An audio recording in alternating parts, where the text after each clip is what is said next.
Now I want to spend some time to review the materials in this lecture.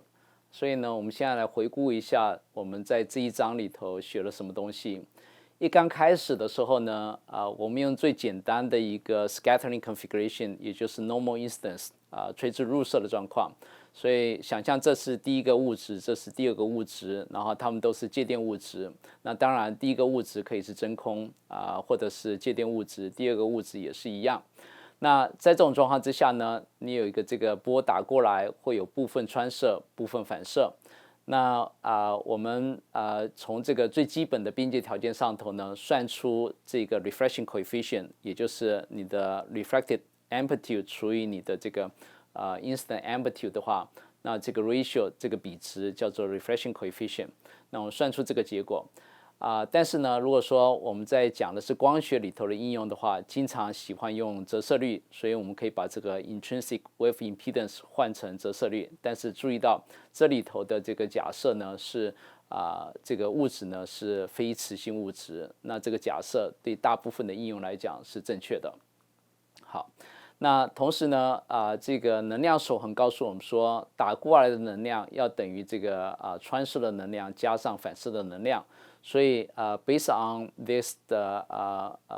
energy conservation， 你可以得到这么一个式子。所以呢，你一旦知道 reflection coefficient 的话，你也可以算出transmission coefficient。那相对于这个金属边界或者导体边界的话，你的反射并不完全，只是部分的反射。所以呢，你在第一个物质里头形成的驻波也不完全。那不完全的驻波，在我们介绍 transmission line 的时候呢，有特别用一个参数叫做 standing wave ratio 来描述这个不完全的驻波。所以呢，这个式子跟我们之前在 transmission line 里头的定义是一样的，也就是这个standing wave ratio 呢，是你最大的这个驻波的波包的最高点除以它最低点。那得到这么一个公式，这个公式跟 transmission line 里头的这个公式是一模一样的。那同时呢，我们也学了什么叫做 impedance transformation。那impedance transformation 呢，让你很容易的可以在一个界面上头得到你的 reflection coefficient。因为譬如说，在这个例子里头有3个物质，这3个物质呢，你在乎的只是这个第一个界面所造成的反射。那如果说你能够知道你从这个界面看过来的这个input impedance 的话，那我的 reflection coefficient 就可以写成这里的 input impedance 减掉这个物质的 intrinsic wave impedance， 再除以这个input impedance 加上这个第一个物质的 intrinsic wave impedance。那所以呢，在这个计算里头，我们发现这个问题跟 transmission line 的问题是一模一样的，所以我们也很顺利的找到这个 impedance transformation 的公式。那我们也试着把这个厚度呢变成是2/2波长的整数倍。那从 transmission line 的这个物理上头来看的话，事实上这个2/2波长整数倍的这么一个物质在这里的话，可以说是不存在的。相对于就是你如果在算它的这个 reflection coefficient 的话，这一层物质是可以被忽略的。那但是呢，如果说这个厚度是4/4波长的话，那状况就不太一样。这时候呢，从这里看进来的这个 impedance 会是等于这个值，也就是会是这个 eta2 的平方除以 eta3。这个 eta3 的这个 impedance 呢，被改成在这个边界上头被改成这个值。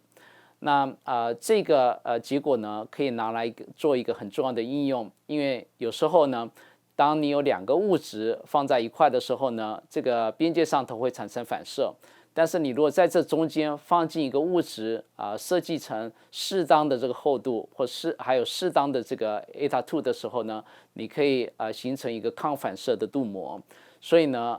这个如果要让这个消除这个反射的话呢，你可以在2个物质的中间放进一个4/4波长的薄膜。那这个薄膜的这个impedance， 也就是它的这个 eta2 呢，可以是这个 eta1 跟 eta3 的几何平均值，也就是2个相乘，然后开根号。然后呢，我们紧接着又介绍了，就是当波打过来的时候，有个角度的时候，那它的这个物理是怎么样？也就是打过来有一个角度叫 theta i， 它有个反射的角度 theta r， 然后呢有一个穿射的角度叫 theta t。那我们从边界条件上头，也就是它的 wavefront 在这个边界上头必须连续的这个特性呢，找到第一个重要的结论。这个重要结论就是 theta i 要等于 theta r， 也就是 incident angle 必须等于 reflection angle。那同时呢，这个 incident angle 跟transmitted angle 中间也有一个重要结论，就是所谓的 Snell's law of refraction governed by this expression。那这个式子呢延续出另外一个重要结论，也就是当这个第一个物质的折射率比第二个物质折射率大的时候呢，你的transmitted angle 这个 theta t 呢会比这个 incident angle 还大。所以当这个 instant angle 大到一个程度的时候呢，这个 theta t 会趋近于90度。那当这个 theta t 等于90度的时候呢，这个角度我们叫做 critical angle， 因为这个波已经没办法穿透到第二个物质了。那所以呢我们当 theta i 大于 theta c 的时候，我们把它叫做 total internal reflection。那这个角度的大小呢会等于 arcsine n2 over n1。那另外呢，如果说你的这个instant wave 是一个 TM wave 的话呢，那另外一个有趣的现象就发生了，也就是当你的这个 electric field 是在你的 plane of instant 里头的话，那会有一个角度叫做 Bruce angle。这个在这个角度呢，你会看不到任何的反射的波。那我们在介绍到这一点的时候呢，特别用 dipole antenna 的 radiation pattern 来做介绍。那因为这个物理呢告诉我们说，当这个角度发生的时候 theta b 的时候呢，这个 theta b 跟 theta t 加起来会等于90度。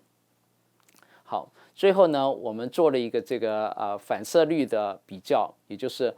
相对于就是我如果打入的波是 TM wave 跟 TE wave 的话，那我如果画它的这个